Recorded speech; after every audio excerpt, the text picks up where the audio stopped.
गीता में अर्जुन को स्वयं भगवान कह रहे हैं कि उस परमेश्वर की शरण में जा, उसके लिए उन संतों के पास जा जो तत्वदर्शी हो। इसी प्रकार हजरत मोहम्मद को उनका अल्लाह कह रहा है कि कोई और पूर्ण परमात्मा है। उसको पाने के लिए उन तत्वदर्शी संत की तलाश कर। वो प्रभु कौन है, ये जानने के लिए कृपया अवश्य सुनिए जगत गुरु तत्वदर्शी संत रामपाल जी महाराज के अमृत वचन।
परमात्मा को पाने तथा उसका वास्तविक लाभ प्राप्त करने के लिए आध्यात्मिक ज्ञान चर्चा। नमस्कार, मैं हूं सोनिया और आप देख रहे हैं कार्यक्रम आध्यात्मिक ज्ञान चर्चा। दर्शकों, भारतीय संस्कृति बहुत बड़ी है और इस संस्कृति में हर कोई अपने अलग अलग धर्म को मानता है और वो चाहता है कि उसे उसके जीवन में वो सभी सुख हासिल हों, उसको उसके जीवन में मुक्ति मिले, जिसके लिए वो अपने जीवन में अलग अलग गुरुओं को भी धारते हैं ताकि वो गुरु उनको उनके जीवन की नई राह दिखा सके, जीवन में सभी सकारात्मक बदलाव ला सके जिनसे कि वो बिल्कुल भटक चुके हैं। और आपको ऐसी ही नई राह दिखाने का हमारा ये कार्यक्रम है आध्यात्मिक ज्ञान चर्चा। तो आइए शुरुआत करते हैं कार्यक्रम की और जानते हैं विचार जगत गुरु तत्वदर्शी संत रामपाल जी महाराज बनाम परम पूज्य संत महामंडलेश्वर स्वामी ज्ञानानंद जी के विचार।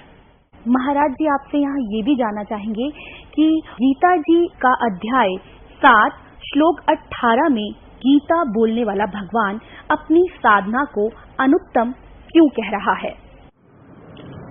गीता के 7वें अध्याय का 18वां श्लोक जो है, उसकी आप गहराई में देखेंगे तो एक बड़ी प्रेरणा है। भगवान 18वें श्लोक में कहते हैं, उदारा सर्वे वेते ज्ञानी त्वात्मैवमतम आस्थिता साहि युक्तात्मा मामे वनुत्तमाम गतिम। तो यहाँ जो श्लोक है, भगवान कहते हैं सभी भक्त मेरे उदार हैं, सभी भक्त अच्छे हैं। ज्ञानी भले ही एक रूप होने के कारण मेरी आत्मा है, मेरे से एक रूप है, लेकिन आगे जो कहा आस्थिता साहि युक्तात्मा मामे वनुत्तमाम गतिम, यहाँ जो अनुत्तमाम गतिम है, क्योंकि ज्ञानी परमात्मा से एक रूप हो जाता है। जो तू है सो मैं हूँ, स्वामी राम तीर्थ ने कहा, जो मैं हूँ सो तू है, न कुछ आरज़ू है न कुछ जुस्तजू है, एक रूपता। भगवान कहते हैं वो उस गति को पा लेता है, उस स्थिति को पा लेता है जिसके समान और जिससे श्रेष्ठ और कोई दूसरी गति नहीं होती।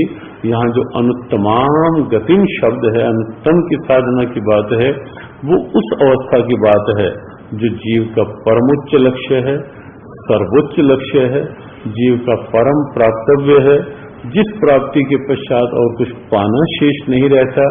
ये गीता की एक दिव्यता है जो इस श्लोक के माध्यम से भगवान ने प्राप्त करने की प्रेरणा दी और कहा कि उसके समान की गति नहीं। प्रभु जी, यहाँ आपसे ज्ञान की बात और जानना चाहेंगे। कहा जाता है गीता जी के अध्याय 7 और श्लोक 18 में गीता बोलने वाला भगवान अपनी साधना को अनुत्तम क्यों कह रहा है? यहाँ पर अनुत्तमा गति कहा उन्होंने। इससे पहले के श्लोक में भगवान ने कहा चतुर्विधा भयंती माम जना सुकृत अर्जुना आर्थ अर्थार्थी जिज्ञास ज्ञानी च वर्तर सब। 4 प्रकार के लोग मेरी भक्ति करते हैं। एक तो जो आर्त है, जिनके ऊपर संकट है, दूसरे अर्थार्थी हैं जो धन की कामना करते हैं, और तीसरे जो ज्ञानी है, और चौथे जो जिज्ञासु है, वो मेरी उपासना करते हैं। भगवान कहते हैं कि जो लोग हमारे भक्त हैं वो सर्वश्रेष्ठ है, लेकिन साथ साथ जो लोग ज्ञानी हैं, जो मेरे परम ज्ञान को जानते हैं, गीता के इस गुह्य ज्ञान को जानते हैं, उन्हें भगवान कहते हैं उनको मैं अपने समान मानता हूँ, और उन्हें निश्चित रूप से अनुत्तमा गति अर्थात उन्हें मेरे धाम की प्राप्ति होती है। अर्थात कहने का मतलब ये है कि भगवान श्री कृष्ण ये मानते हैं कि जिन्हें पूर्ण ज्ञान है उनको वो बिल्कुल अपने समान मानते हैं। बिल्कुल। गीता जी के अध्याय नंबर 4 के श्लोक नंबर 18 में गीता बोलने वाला भगवान अपनी साधना को भी अनुत्तम क्यों कह रहा है? ये उसका देखिए मूल पाठ जो है वो है मामेवानुत्तमम गतिम। ये अनुत्तम गति नहीं है, और साधना को उन्होंने कहीं अनुत्तम नहीं कहा है, और अपनी साधना का तो साधना भगवान की कुछ है ही नहीं। भगवान साध्य हैं, मतलब सारे संसार के जो लोग हैं उनके लिए साधने योग्य भगवान है। तो सिद्धि जो होती है वो भगवान को प्राप्त करने की जो अवस्था होती है वो सिद्धि होती है। तो भगवान की तो कोई अनुत्तम स्थिति है ही नहीं, और अब उनकी कोई साधना भी नहीं है। उनकी साधना है तो यह है कि वो हमको साध रहे हैं और हमको संभाले हुए हैं, और जितनी कठपुतलियां हैं उनको अपने इशारों पर नचा रहे हैं, ये उनकी साधना है कि वो हमको साध रहे हैं, बस यही। इसके अतिरिक्त कुछ नहीं। भगवान ने अपनी किसी उसके लिए नहीं कहा है कि मेरी साधना अनुत्तम है। वो ये कह रहे हैं उत्तम गति को प्राप्त करने के लिए मुझे प्राप्त करना चाहिए, चाहे ज्ञान के द्वारा, चाहे भक्ति के द्वारा, चाहे कर्म के द्वारा। ज्ञान योग, कर्म योग और भक्ति योग। तो ये थे आचार्य धर्मेंद्र जी महाराज के विचार। अब आपको सुनाते हैं तत्वदर्शी जगत गुरु संत रामपाल जी महाराज के विचार। दंडवतम गोविंद गुरु बंधु अविजन सोए, पहले भये प्रणाम तिन नमो जो आगे होए। श्रीमद् भगवत गीता जी अध्याय नंबर 8 के श्लोक नंबर 13 में ये काल यानी ब्रह्म बोल रहा है। ये कह रहा कि ओम इति एकाक्षरम ब्रह्म व्यवहारन माम अनुसमरन ये प्रयाति तजम देहम स याति परमाम गतिम।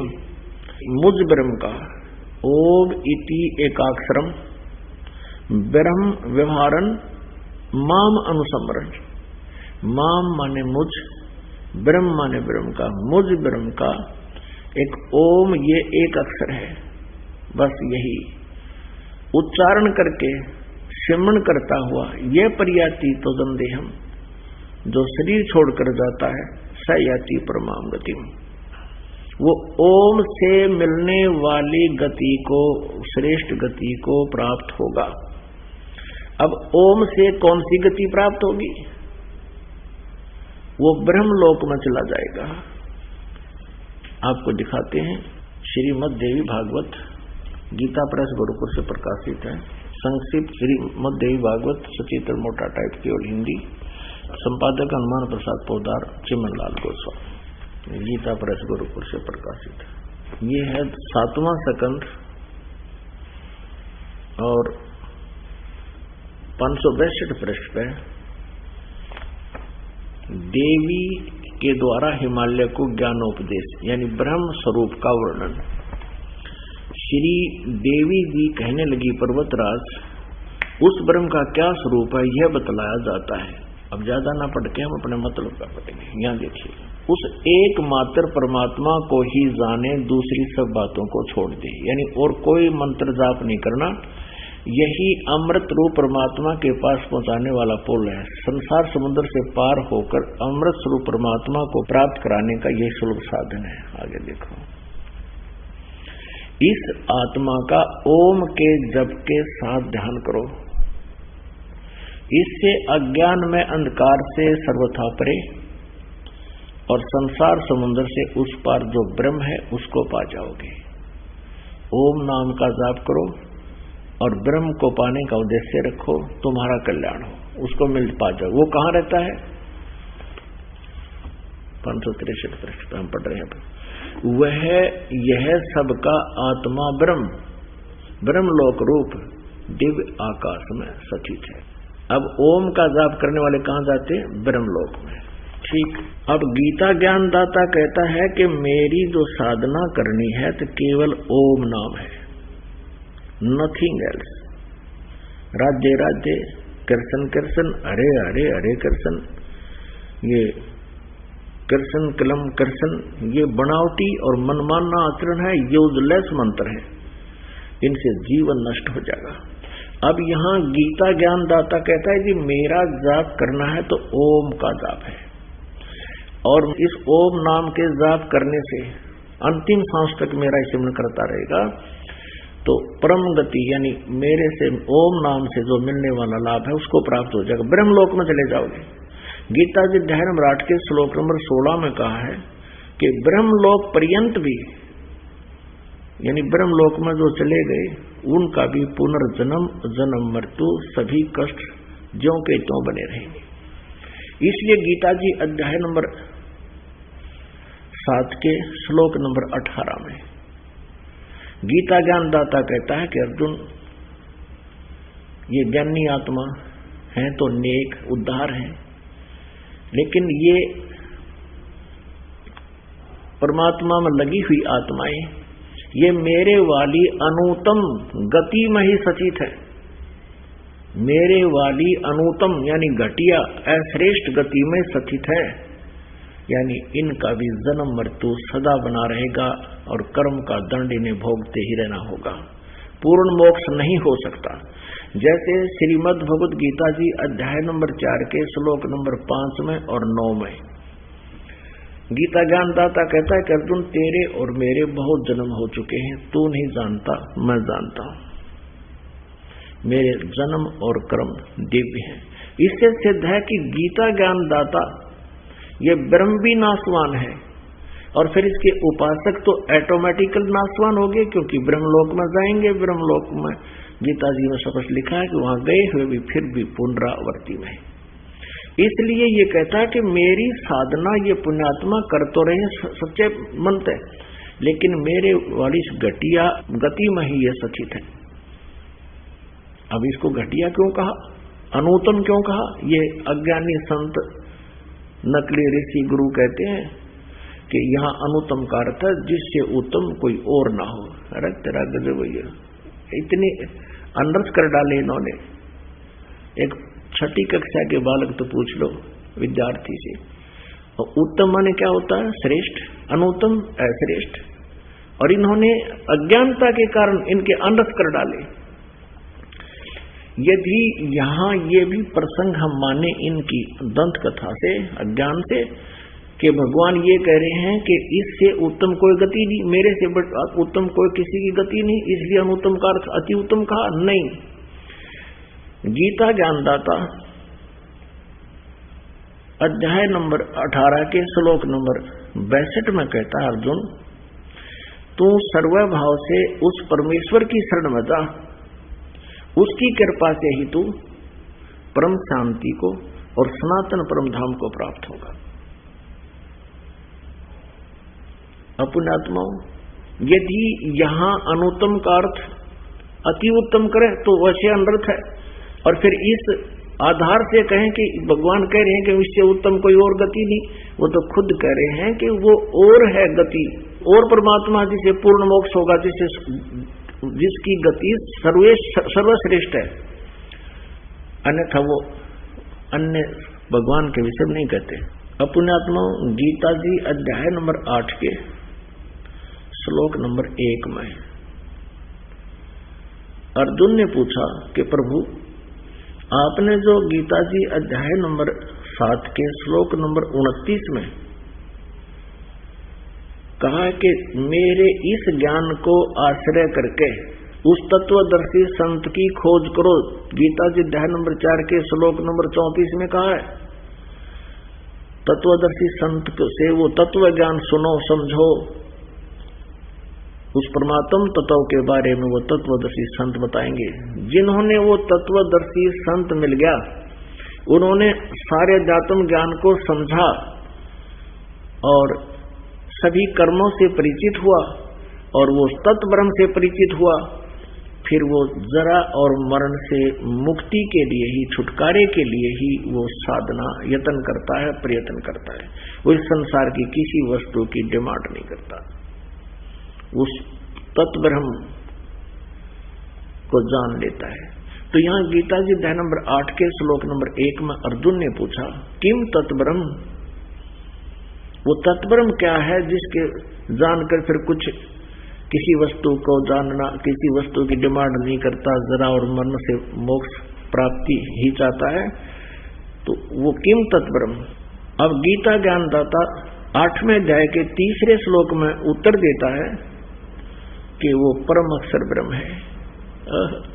वो परम अक्षर ब्रह्म है, वो गीता ज्ञान दाता से अलग है। अब एक सरपुरुष, एक अक्षर पुरुष, एक परम अक्षर पुरुष, ये 3 प्रभु हैं। श्रीमद् भगवत गीता अध्याय नंबर 15 के श्लोक नंबर 1 से 4 और श्लोक 16 और 17 में जो विशेष विवरण दिया है, उसको समझने के लिए इस संसार रूपी वृक्ष को आप देखिएगा, चित्र आसानी से समझ में आएगा। फिर ये संसार रूपी उल्टा लटका हुआ वृक्ष समझो। परमेश्वर ने स्वयं बताया कि अक्षर पुरुष एक पेड़ है और सरपुरुष इसका एक डार समझो, ये काल समझो, काल ब्रह्म समझो, इसको कुछ भी कहो, ये इसके इसी के पर्यायवाची नाम है। सरब्रह्म, शरब्रह्म अर्थात सरपुरुष, काल ब्रह्म, इसको ब्रह्म सरपुरुष भी कहते हैं, सरपुरुष।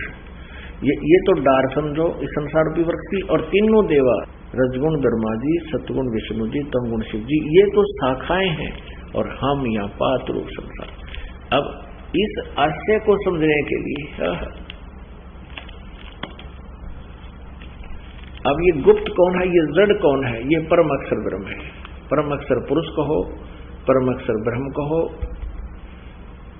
या पूर्ण ब्रह्म या परमेश्वर कहो, परम अक्षर ब्रह्म कहो। ये गीता जी अध्याय नंबर 15 के श्लोक नंबर 16 और 17 में ये कंसेप्ट बिल्कुल क्लियर है। 3 भगवान है, एक तो परम अक्षर ब्रह्म यानी परम अक्षर पुरुष कहो, परम अक्षर ब्रह्म कहो। ये तो जड़ है पूरे संसार रूपी वृक्ष की, यहीं से सबको उत्पत्ति होती है और यहीं से सबको आहार मिलता है, सबका धारण पोषण यही करता है। फिर तना जो जमीन से बाहर दिखता है उसको अक्षर पुरुष पर ब्रह्म भी कहते हैं, अक्षर पुरुष भी कहते हैं। और उसके फिर एक डार है, वो सरपुरुष है, ये ब्रह्म है जो गीता बोल रहा है।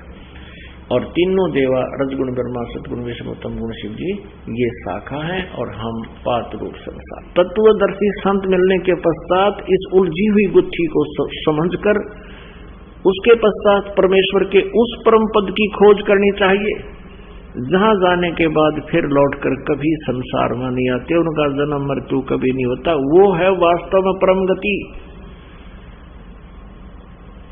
जो गीता ज्ञान दाता से कोई और परमेश्वर है और वो संत बताएगा। तो पुण्यात्माओं, यहां गीता ज्ञान दाता इसलिए गीता जी अध्याय नंबर 7 के श्लोक नंबर 18 में अपनी गति को अनुत्तमाम, अति घटिया कहता है, कति व्यर्थ है, क्योंकि जन्म मृत्यु कहता मेरी भी रहेगी और साधक की भी रहेगी। ब्रह्मलोक में पहुंच जाएगा मेरे ओम नाम के जाप से, और ब्रह्मलोक में गए हुए भी प्राणी फिर वापस जन्म मृत्यु में आते हैं। इसलिए गीता ज्ञान दाता ब्रह्म श्री कृष्ण में बोल रहा है, ये खुद कह रहा है कि मेरी जो साधना है वो अति अनुत्तम है, व्यर्थ है, वो घटिया है। इसलिए गीता जी अध्याय नंबर 15 के श्लोक नंबर 1 से 4 में कहा कि उसके पश्चात उस परम पद परमेश्वर की खोज करनी चाहिए जहां जाने के बाद फिर लौटकर साधक कभी वापस नहीं आते, उनकी जन्म मृत्यु नहीं होती, पूर्ण मोक्ष प्राप्त होता है। और कहता है सच्ची श्रद्धा से उसी की साधना करो, गीता ज्ञानदाता कहता है। महाराज जी, ये भी आपसे जानना चाहेंगे कि समाधि अभ्यास यानी कि मेडिटेशन, राम, हरे कृष्ण, हरिओम आदि से मोक्ष संभव है या नहीं? परमात्मा का कोई भी नाम है, राम कहें, कृष्ण कहें, ओम कहें, कोई भी नाम है, वो निश्चित रूप से सक्षम है नाम के माध्यम से समाधि और समाधि के माध्यम से मोक्ष। प्रभु जी, यहाँ एक और है जहन में हमारे सवाल की समाधि अभ्यास यानी कि मेडिटेशन, राम हरे कृष्ण हरि ओम आदि से मोक्ष संभव है या नहीं? पहले आपको ये समझना पड़ेगा, समाधि हम लोगों के दुख का कारण ये धी है, धी, ये बुद्धि, ये हमको ठुकरा रही है, और बुद्धि जो है मन के अधीन बंधी हुई है। वही बुद्धि जब परमसयानी, हम लोगों को विलक्षणा बुद्धि चाहिए, जो श्री कृष्ण की भक्ति की बुद्धि है वो चाहिए, परा बुद्धि चाहिए। और जब तक हम भौतिक बुद्धि में बंधे हुए हैं तो हमें ये उलझाए रहती है, कभी कामनाओं के चक्कर में, कभी इंद्रिय भोगों के चक्कर में, और जो बुद्धि से हम प्रताड़ित होते रहते हैं। अबला नसानी अबला न सही हो, राम कृपा भव निशा शिरानी, जागे पुण्य न सही हो। तो जब तक हम भक्तों की शरण ग्रहण नहीं करते, आचार्यों की शरण ग्रहण नहीं करते, तब तक ये इंद्रियां हमको झकझोरती रहती हैं, बाएं दाहिने लेफ्ट राइट खींचती रहती है। तो हमें भगवान की शरणागति संतों के, साधुओं के, और उन संतों के जिन्होंने अपना जीवन श्री कृष्ण के शरण में लगा दिया है, उनकी शरणागति में रहने पर ही हमारा मार्गदर्शन हो सकता है और हमारी बुद्धि शुद्ध हो सकती है। जो ही हमारी बुद्धि शुद्ध होगी तब श्री कृष्ण से हमारा प्रेम संबंध स्थापित हो सकता है। अर्थात मेडिटेशन या समाधि जो कहा जाता है, समाधि अभ्यास जो कहा जाता है, उससे मोक्ष की प्राप्ति हमें नहीं हो सकती और उससे किसी भी तरह का मोक्ष संभव नहीं। जो समाधि है ये तो बहुत उत्तम स्थिति है, लेकिन समाधि कैसे होगी जब मन हमारा भौतिक वस्तुओं में उलझा हुआ है? समाधि कैसे होगी? इसलिए मंत्रोच्चार के द्वारा हरे कृष्ण कृष्ण कृष्ण हरे हरे, हरे राम राम राम हरे हरे, इस मंत्र का दृढ़ निश्चय के साथ जप करेंगे तो हमारा मन स्थिर हो जाएगा, और जब मन हमारा स्थिर हो जाएगा तो हमारी स्थिति समाधि में लीन हो जाएगी। और वो जो समाधि है कृष्ण स्मरण की समाधि, कृष्ण के साथ रमण करने की समाधि, कृष्ण की भक्ति की समाधि, वो हमें कृष्ण के प्रेम में बांध देगी। समाधि जप या ध्यान से मोक्ष प्राप्त हो सकता है? एक ऐड आता है आजकल, और उसमें छोटा सा भतीजा जो है वो अपने चाचा से पूछता है आप किस तरह की पत्नी पसंद करेंगे? तो कहा कि सरकारी नौकर हो तो बहुत अच्छा रहेगा, क्योंकि मेरी अगर नौकरी अगर चली भी जाए तो कम से कम जो है वो उसकी नौकरी से काम तो चल जाएगा, और फिर बचत करने वाली भी होनी चाहिए, बचा कर रखे, ज्यादा खर्च वर्च करने वाली नहीं हो।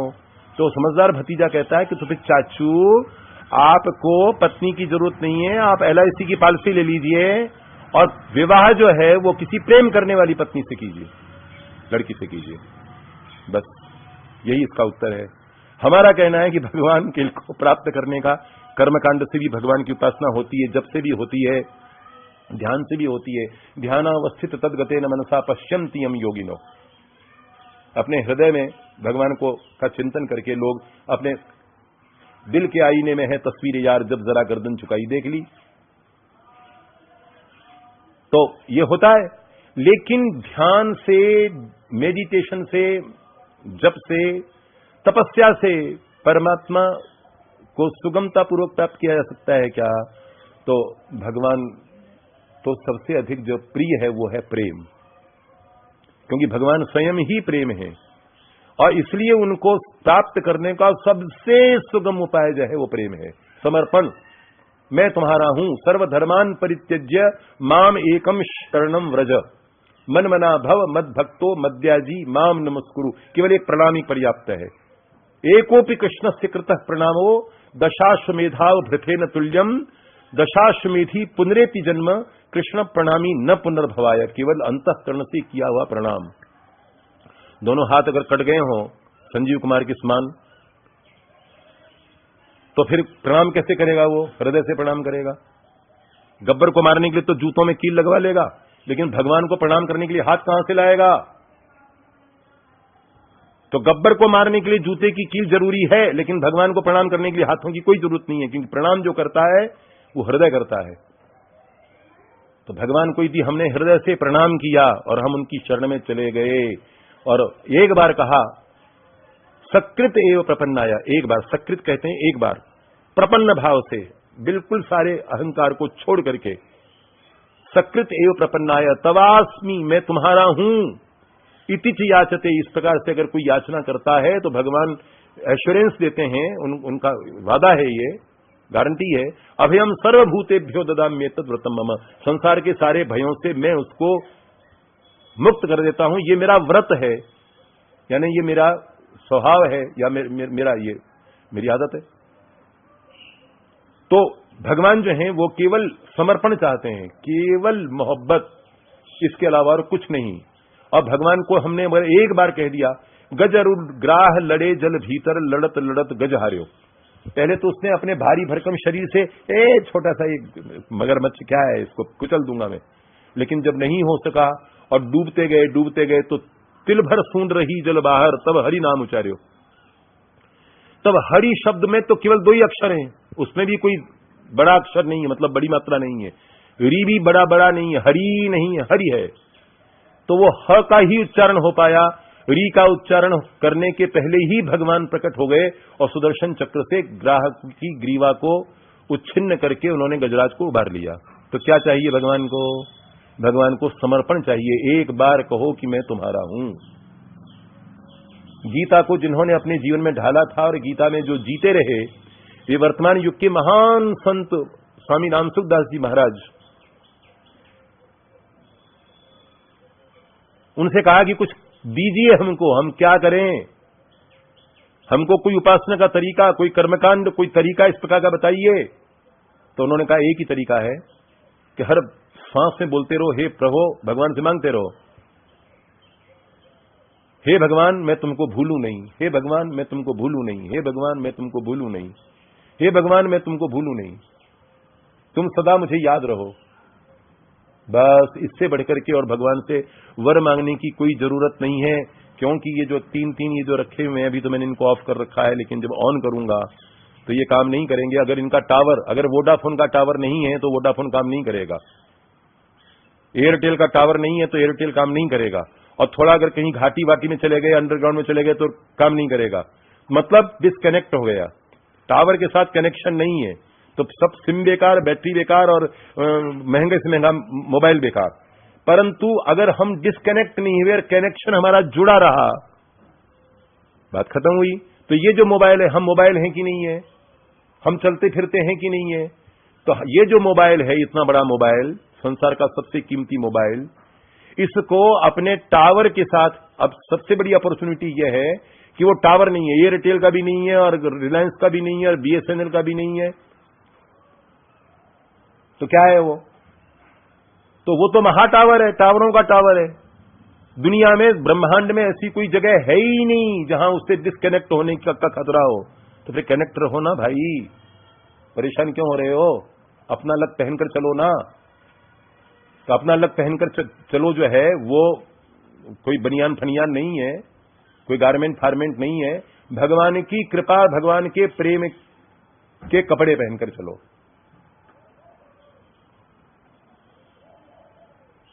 मैंने रंग दी चुनरिया तेरे रंग में, हरी ना रंगाऊं, लाल ना रंगाऊं, अपने ही रंग में रंग दे चुनरिया। तो ये तो फिल्मी गाना हो जाएगा, अनूप जलोटा जी आ जाएंगे इसमें। तो फिर क्या करना? तो सूरदास जी कहते हैं, सूर श्याम प्रभु काली कामरी, चढ़े न दूजो रंग। फिर कोई दूसरा रंग चढ़ ही नहीं सकता। काला जो है वो सुपरफास्ट कलर है, इसीलिए मैं कृष्णश्री लगाता हूं, इसीलिए आकाश का कलर काला है, भगवान काले हैं, तो उससे ज्यादा कोई कलर है ही नहीं है। श्रीमान कैमरामैन जी ने जो ये पिंक कलर का ये पहन रखा है, पिंक है या लाइट ऑरेंज है, इसके पर दूसरा रंग चढ़ जाएगा कि कत्थई हो जाएगा, ये ब्राउन हो जाएगा। फिर ब्राउन के ऊपर अगर चढ़ाना होगा तो फिर अंततोगत्वा काला चढ़ेगा, और काला चढ़ने के पश्चात फिर आप कहिए कि इस पर कोई दूसरा रंग चढ़ा दो तो नहीं चढ़ेगा। तो इसलिए भगवान का कलर जो है उसमें जब हम अपने कलर को, तो उनकी सिम यानी हमारी सिम कहीं भी डिस्कनेक्ट नहीं हो सकती। महा टावर के साथ कनेक्ट रहो, कनेक्शन कटा, सावधानी हटी और दुर्घटना घटी, तो भगवान के साथ कनेक्ट करो। बस यही सबसे बड़ा सर्वोपरि उपाय है। हे भगवान मैं तुमको भूलूं नहीं। विस्मरण जो है वो मरण है और स्मरण ही जीवन है। भगवान को स्मरण करते रहो, फिर जीवन ही जीवन है, फिर कभी मृत्यु होती ही नहीं है। क्योंकि अजन्मा को और अनंत को जब अपने ध्यान में रखोगे तो वैसे ही बनोगे। और किसी मुर्दे वर्दे की, किसी औलिया वलिया की, मतलब सामान्य देवताओं की, भगवान ने गीता में कहा है कि जो भूत प्रेतों की उपासना करते हैं उनको भूत प्रेत प्राप्त होते हैं, यक्षों की उपासना करने वालों को यक्ष प्राप्त होते हैं, देवताओं की उपासना करने वालों को देवता प्राप्त होते हैं, और मेरी उपासना करने वालों को मैं प्राप्त होता हूं। तो काहे को जो है वो किसी चौराहे पर खड़े हुए जो है वो दरोगा से या किसी कांस्टेबल से काहे को दोस्ती बढ़ानी, डिप्टी सुपरिंटेंडेंट से क्यों बढ़ानी, सुपरिंटेंडेंट से क्यों बढ़ानी, डीआईजी से क्यों बढ़ानी, आईजी से क्यों बढ़ानी, कमिश्नर से भी क्यों बढ़ानी, और होम मिनिस्टर से भी क्यों बढ़ानी? डायरेक्ट भगवान से ही क्यों नहीं सीधा रिलेशन स्थापित किया जाए जिससे झंझट खत्म हो जाए? तो भगवान यही कहते हैं, गीता का अंतिम सार जो है वो ये है कि सीधे मुझसे कनेक्ट रहो, बस, इसके अतिरिक्त और कुछ नहीं। यही मोक्ष है, यही मुक्ति है। तो ये थे आचार्य धर्मेंद्र जी महाराज के विचार।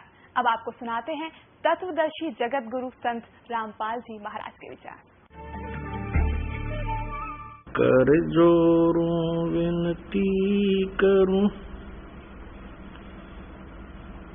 धरूं चरण पर शीश, गुरु जी राम देवानंद जी महाराज ने दियो नाम बख्शीश। दंडवतम गोविंद गुरु, बंदू अविजन सोए, पहले भये प्रणाम तिन, नमो जो आगे ओए। पुणात्माओं, अब जो हरे राम हरे कृष्ण, सीताराम राधे श्याम राधे राधे ये नाम जाप करते हैं, ये गीता जी के विरुद्ध है। शास्त्र विधि को त्याग कर ये मनमाना आचरण है, ये यूजलेस है। पुण्यात्माओं, आध्यात्मिक ज्ञान को बहुत ही जटिल बना दिया गया है। जिस भी संत या पंथ से कोई भी श्रद्धालु जुड़ा है, वो सच्ची श्रद्धा से उनके साथ लगा हुआ है। जितने भी संत हैं, जितने भी पंथ हैं, सब अपने अपने मते, अपने अपने साधना के तरीके बताते हैं।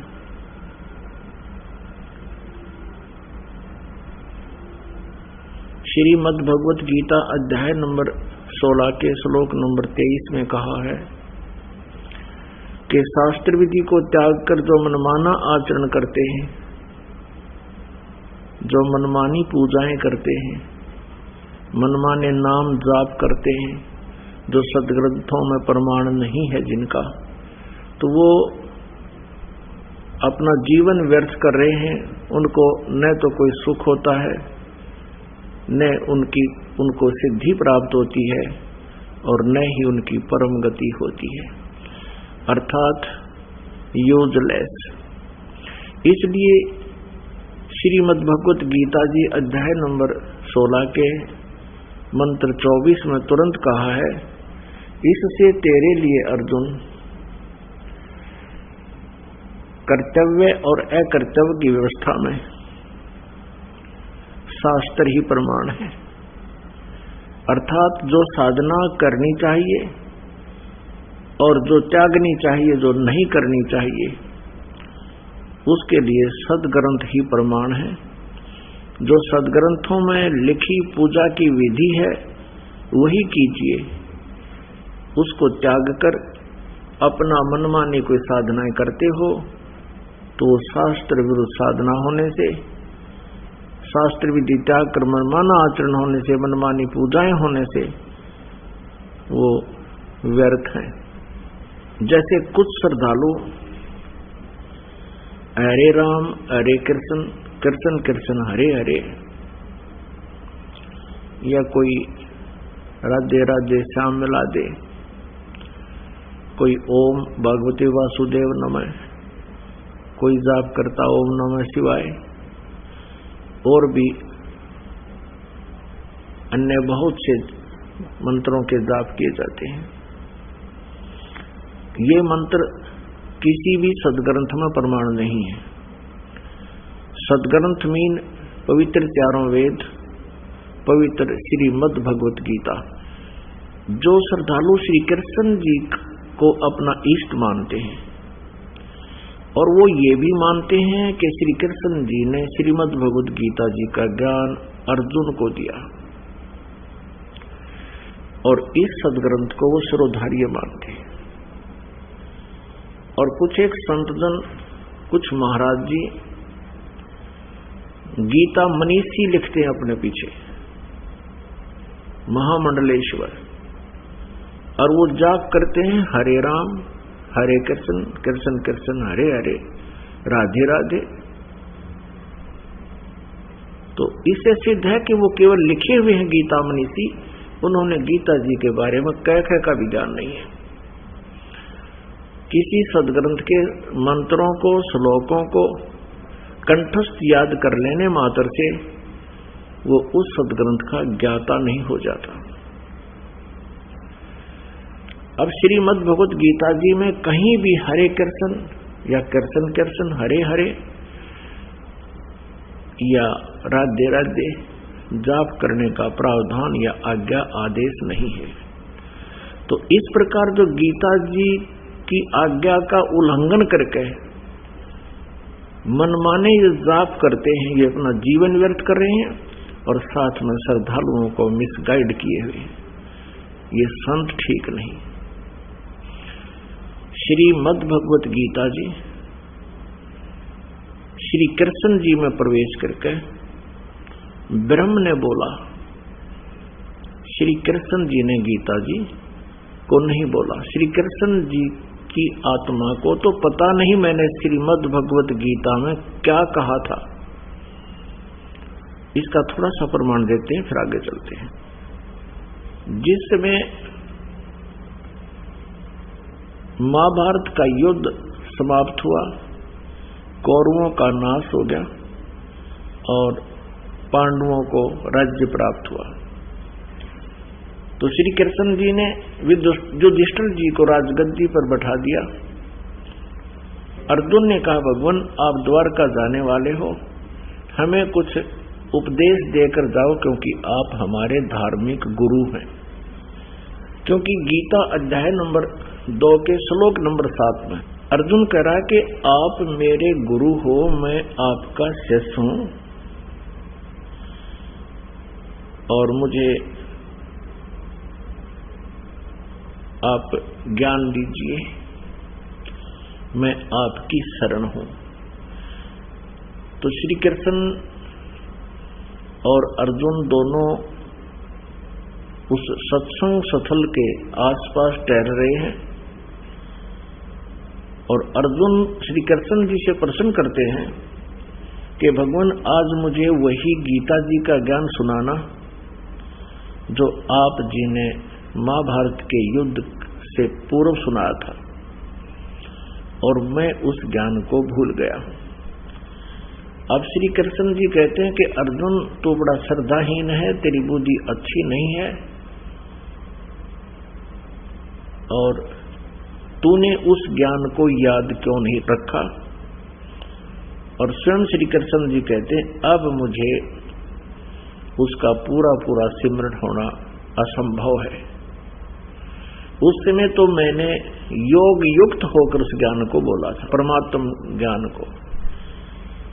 विचार करने की बात है पुण्यात्माओं कि जब श्री कृष्ण जी युद्ध के भयंकर समय में योग युक्त हो सकते हैं तो अब पीसफुल शांति समय में योग युक्त होना और आसान है। वास्तविकता ये है कि श्री कृष्ण जी को पता ही नहीं कि उसने क्या बोला था गीता जी में। श्री कृष्ण जी में जो काल प्रवेश कर गया, जो 21 ब्रह्मांड का स्वामी है, जो श्रीमद् भगवत गीता अध्याय नंबर 11 के श्लोक नंबर 32 में कह रहा है कि मैं काल हूं और सबको खाने के लिए आया हूं। ये काल कौन है? ये श्री ब्रह्मा जी, श्री विष्णु जी, श्री शिव जी के पिताजी हैं। अब आपको जो प्रसंग है वहां पर आते हैं कि महाभारत में प्रमाण है श्री कृष्ण जी को पता ही नहीं गीता में क्या बोला था। ये देखिएगा संक्षिप्त महाभारत, गीता प्रेस गोरखपुर से प्रकाशित है।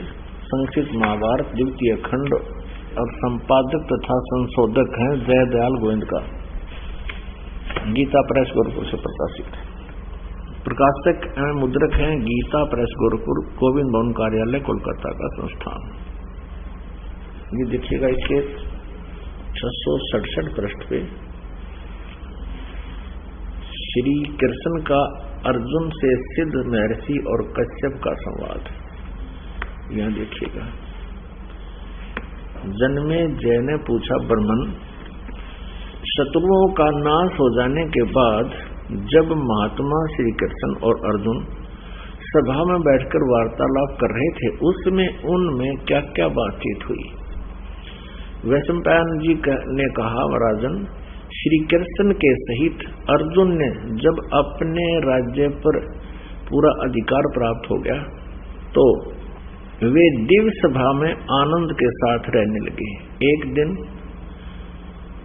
सब जनों से घिरे हुए वे दोनों मित्र स्वेच्छा से घूमते घूमते सभा मंडप के ऐसे भाग में पहुंचे जो स्वर्ग के समान सुंदर था। पांडुनंदन अर्जुन श्री कृष्ण के साथ रहकर बहुत प्रसन्न थे। उन्होंने एक बार उस रमणीय सभा की ओर दृष्टि डालकर भगवान से यह वचन कहा, देवकी नंदन, जब युद्ध का अवसर उपस्थित था उसमें मुझे आपके महात्म का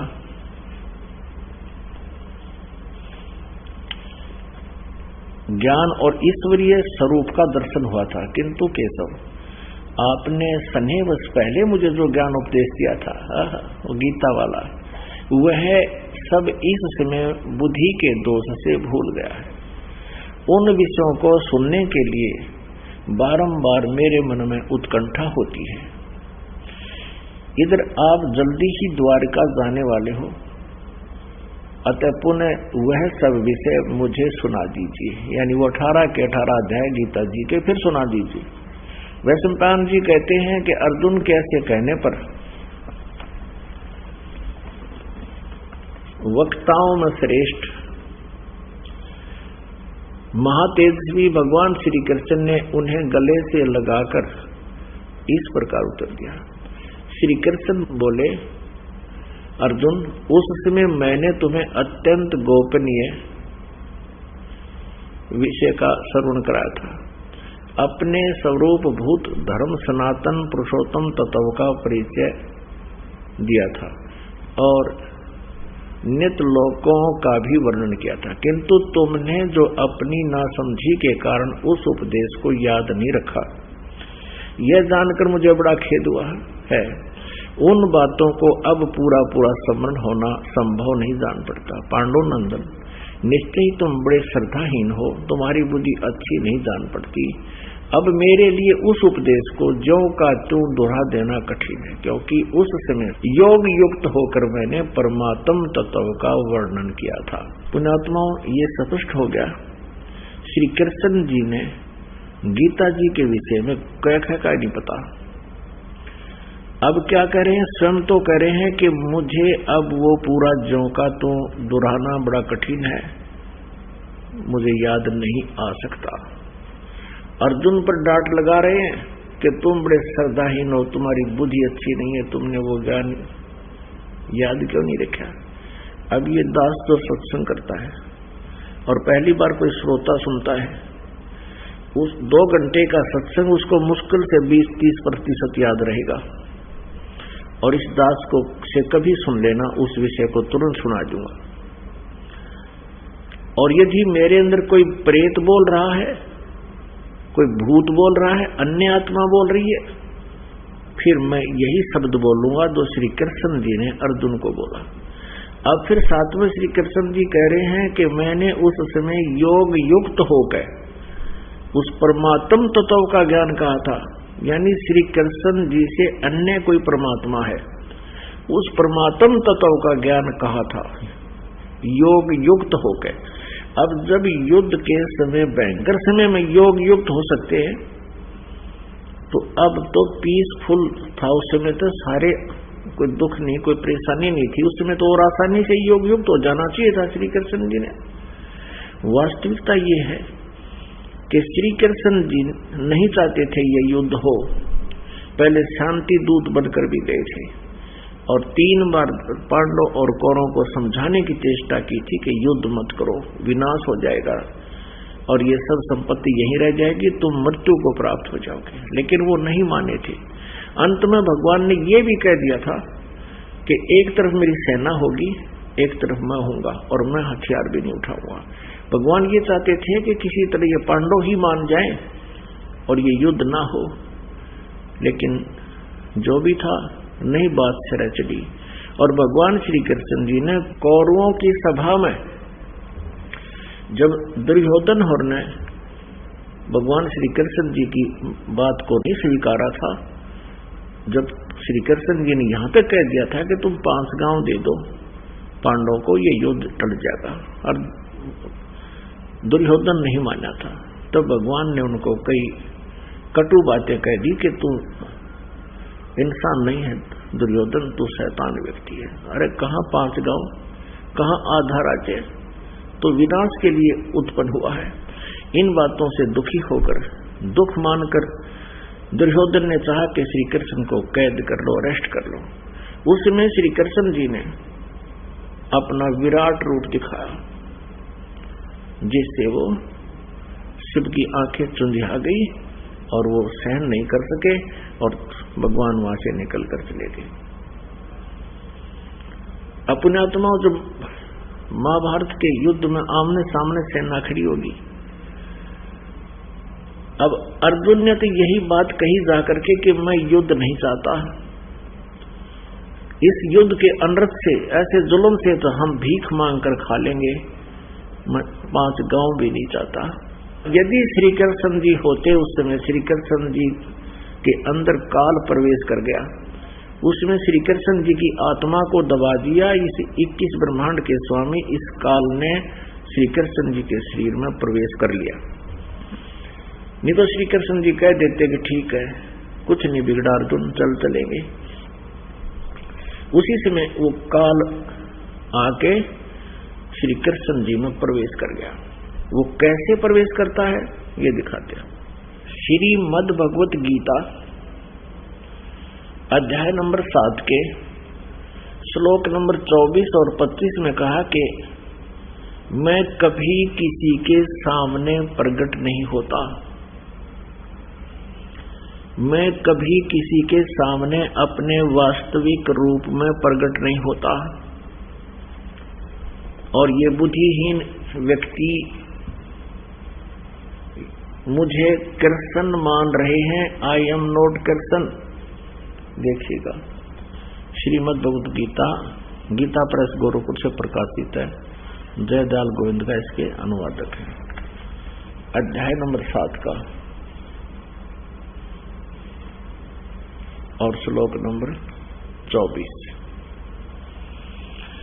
बुद्धिहीन मेरे अनुतम अविनाशी परम भाव को न जानते भी, बुद्धिहीन पुरुष ये व्यक्ति मेरे अनुतम माने घटिया अटल नियम को नहीं जानते, मेरे भाव को नहीं जानते कि मैं किसी के सामने नहीं आता। अव्यक्तम माम व्यक्तिम आपनम मन्यते, मुझे अव्यक्त, अव्यक्त माने मुझ छुपे हुए को मैं गुप्त रहता हूं अपनी योग माया से, और ये मुझे व्यक्ति भाव में प्राप्त हुआ मानते हैं, मुझे कृष्ण मान रहे हैं। आई एम नॉट कृष्ण, मुझे मनुष्य की भांति जन्म लेकर यानी श्री कृष्ण मान रहे हैं, मैं कृष्ण नहीं हूं। आगे देखो 25 में, ये 25वां है, 7 में जाएगा।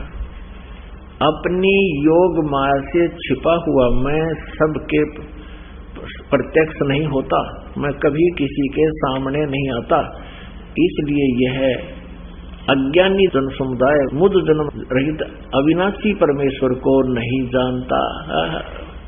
मैं अपनी योग माया से छिपा हुआ हूं, मैं सबके प्रत्यक्ष नहीं होता।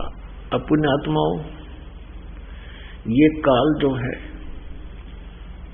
इसने जो गीता जी अध्याय नंबर 10 और 11 में जो अपना विराट रूप दिखाया है, ये इसका वास्तविक रूप है।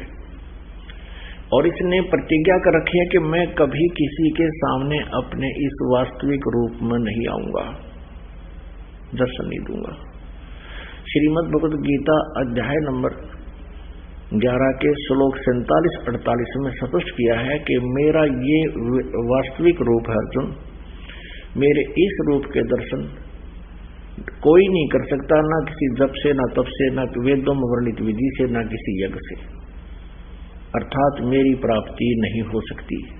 और दूसरी यह है कि तेरे अतिरिक्त आज जो मैंने तुझे ये दर्शन, ये मेरा वास्तविक रूप दिखा है, तेरे अतिरिक्त इसको पहले कभी किसी ने नहीं देखा और नहीं आगे देखा जा सकता। तो इससे भी सिद्ध है कि श्री कृष्ण जी नहीं बोल रहे श्रीमद् भगवत गीता जी का ज्ञान। यदि श्री कृष्ण जी बोल रहे होते तो ये शब्द नहीं कहते कि मैंने तेरे से अतिरिक्त पहले किसी ने मेरा विराट रूप नहीं देखा था, क्योंकि कौरवों की सभा में श्री कृष्ण जी अपना विराट रूप दिखा चुके थे। पुण्यात्मा समझदार को संकेत ही काफी होता है। अब हम अपने प्रसंग पर आते हैं कि ये काल कैसे बोलता है, कैसे प्रवेश होकर बोलता है। ये गीता जी अध्याय नंबर 4 के श्लोक नंबर 5 और 9 में कहता है, अर्जुन तेरे और मेरे बहुत जन्म हो चुके, तू नहीं जानता मैं जानता हूं, और मेरे जन्म और कर्म अलौकिक है। इसके कर्म अलौकिक कैसे हैं कि ये कभी किसी के सामने अपने वास्तविक रूप में प्रकट नहीं होता। जैसे सिद्धों ने, ऋषियों ने, महर्षियों ने, साधकों ने परमात्मा की स्तुति की, उसके दर्शन चाहे, तो ये क्या करता है, किसी को विष्णु जी के रूप में दर्शन दे देता है और वो साधक फिर इस सतगुण विष्णु को ही पूर्ण परमात्मा मानकर भ्रमित हो जाते हैं। इसका प्रत्यक्ष प्रमाण आपको देते कि एक समय देवताओं और राक्षसों का युद्ध हो गया। देखिएगा श्री विष्णु पुराण, गीता प्रेस गोरखपुर से प्रकाशित है। श्री विष्णु पुराण अध्याय 2 चतुर्थ अंश का अध्याय 2 और पृष्ठ नंबर 233 पर आप देखिएगा। इसमें ये 22 श्लोक से हम प्रारंभ करते हैं। पूर्व काल में त्रेता युग में एक बार अति भीषण देव असुर संग्राम हुआ, यानी राक्षसों और देवताओं का युद्ध हुआ। उसमें महाबलवान दैत्यगण से पराजित हुए देवताओं ने भगवान विष्णु की आराधना की। तब आदि अनंत शून्य अशेष जगत प्रतिपालक श्री नारायण ने देवताओं से प्रसन्न होकर कहा, आप लोगों का जो कुछ अभिष्ट है वह मैंने जान लिया है। उसके विषय में यह बात सुनिए, राजऋषि ससाद का जो पुरंजय नामक पुत्र है, उस अक्षत्रिय श्रेष्ठ के शरीर में मैं अंश मात्र से स्वयं अवतीर्ण होकर उसमें भूत की तरह प्रवेश होकर उन संपूर्ण दैत्यों का नाश करूंगा। अतः तुम लोग पुरंजय को दैत्यों के वध के लिए तैयार करो। पुण्यात्माओं, देवताओं ने स्तुति की विष्णु भगवान की, और ये काल पहुंच गया विष्णु रूप धारण करके, और इसने क्या कहा कि मैं उस ससाद के पुत्र पुरंजय के अंदर प्रवेश करूंगा और फिर राक्षसों को मार दूंगा। इसके कर्म अलौकिक ऐसे हैं। अब देखिए अन्य प्रमाण श्री विष्णु पुराण चतुर्थ अंश अध्याय 3 में। श्री विष्णु पुराण चतुर्थ अंश अध्याय 3 और पृष्ठ नंबर 242 पर यहां देखिएगा। पूर्व काल में रसातल में मौनेय नामक 6 करोड़ गंधर्व रहते थे। उन्होंने समस्त नाग कुल के प्रधान रतन और अधिकार छीन लिए थे। गंधर्वों के पराक्रम से अपमानित उन नागेश्वरों द्वारा स्तुति किए जाने पर उसके श्रवण करने से जिनकी विकसित कमल सदृश आंखें खुल गई हैं, निंद्रा के अंत में जागे हुए उन जलशाही भगवान सर्वदेवेश्वर को प्रणाम कर उनसे नागगण ने कहा, इन गंधर्वों से उत्पन्न हुआ हमारा भय किस प्रकार शांत हो। तब आदि अनंत रहित भगवान पुरुषोत्तम ने कहा, युग काल था ब्रह्म, कहा कि योनासव के पुत्र मानधाता का जो यह प्रकुत्स नामक पुत्र है, मानधाता का जो प्रकुत्स नामक पुत्र है, उसमें प्रविष्ट होकर मैं प्रेत की तरह उसमें प्रविष्ट होकर मैं उन संपूर्ण दुष्ट गंधर्वों का नाश कर दूंगा। पुण्यात्मा, ठीक इसी प्रकार जैसा अभी आपने पढ़ा कि पुरकुत्स के अंदर प्रवेश होकर इसने गंधर्वों का नाश कर दिया, उधर पुरंजे के अंदर प्रकट होकर के असुरों का नाश कर दिया। इस काल ने, ब्रह्म ने, इसको ब्रह्म कहो, सरपुरुष कहो या ज्योत स्वरूपी काल कहो, ये ऐसे लीला करता है।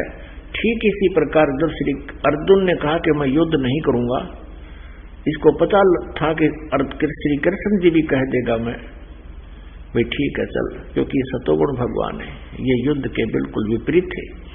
तो उसी समय ये काल ऐसे प्रवेश कर गया जैसे प्रकुत्स और पुरंजे में प्रवेश करके इसने जुल्म कर दिए। ऐसे ही एक महाभारत का जुल्म इस काल ने ब्रह्म ने करवा दिया। तो पुण्यात्मा, जब हम श्रीमद् भगवत गीता जी को सिरोधार्य मानते हैं, और ये सदग्रंथ सही है क्योंकि गीता जी में आध्यात्मिक ज्ञान सही है। रही बात युद्ध करवाने की, ये उसका अपना उद्देश्य था, उसका अपना स्वार्थ था इस काल का। अब पुण्यात्माओं, अब जो हरे राम हरे कृष्ण, सीताराम राधे श्याम राधे राधे ये नाम जाप करते हैं, ये गीता जी के विरुद्ध है। शास्त्र विधि को त्याग कर ये मनमाना आचरण है, ये यूजलेस है। अब श्रीमद् भगवत गीता जी अध्याय नंबर 8 के श्लोक नंबर 13 में ये काल यानी ब्रह्म बोल रहा है। ये कह रहा कि ओम इति एकाक्षरम ब्रह्म व्यवहारन माम अनुसमरन ये प्रयाति तजंदेहम स याति परमाम गतिम। मुझ ब्रह्म का ओम इति एकाक्षरम ब्रह्म व्यवहारन माम अनुसमरन, माम माने मुझ, ब्रह्म माने ब्रह्म का, मुझ ब्रह्म का एक ओम, ये एक अक्षर है, बस यही उच्चारण करके सिमरण करता हुआ ये प्रयाति तो संदेहम, जो शरीर छोड़कर जाता है, स याति परमाम गतिम, वो ओम से मिलने वाली गति को, श्रेष्ठ गति को प्राप्त होगा। अब ओम से कौन सी गति प्राप्त होगी? वो ब्रह्मलोक में चला जाएगा। आपको दिखाते हैं, श्रीमद् देवी भागवत गीता प्रेस गोरखपुर से प्रकाशित है। संक्षिप्त श्रीमद् देवी भागवत सचित्र मोटा टाइप की और हिंदी, संपादक हनुमान प्रसाद पोदार, चिमनलाल गोस्वामी, गीता प्रेस गोरखपुर से प्रकाशित है। ये है 7वां स्कंध और 562 पृष्ठ पे देवी के द्वारा हिमालय को ज्ञानोपदेश यानी ब्रह्म स्वरूप का वर्णन। श्री देवी जी कहने लगी, पर्वतराज, उस ब्रह्म का क्या स्वरूप है यह बतलाया जाता है। अब ज्यादा ना पढ़ के हम अपने मतलब का पढ़ेंगे। यहाँ देखिए, उस एकमात्र परमात्मा को ही जाने, दूसरी सब बातों को छोड़ दे, यानी और कोई मंत्र जाप नहीं करना। यही अमृत रूप परमात्मा के पास पहुंचाने वाला पुल है। संसार समुद्र से पार होकर अमृत स्वरूप परमात्मा को प्राप्त कराने का यही सुलभ साधन है। आगे देखो, इस आत्मा का ओम के जप के साथ ध्यान करो। इससे अज्ञान में अंधकार से सर्वथा परे और संसार समुद्र से उस पार जो ब्रह्म है उसको पा जाओगे। ओम नाम का जाप करो और ब्रह्म को पाने का उद्देश्य रखो, तुम्हारा कल्याण हो, उसको मिल पा जाओ। वो कहाँ रहता है? 563 पृष्ठ पे हम पढ़ रहे हैं।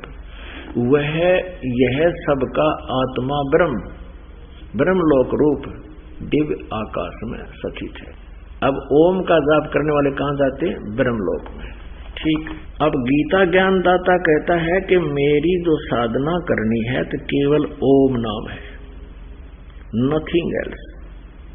राधे राधे, कृष्ण कृष्ण, हरे हरे, हरे कृष्ण, ये कृष्ण कलम कृष्ण, ये बनावटी और मनमाना आचरण है, यूजलेस मंत्र है, इनसे जीवन नष्ट हो जाएगा। अब यहां गीता ज्ञानदाता कहता है जी मेरा जाप करना है तो ओम का जाप है।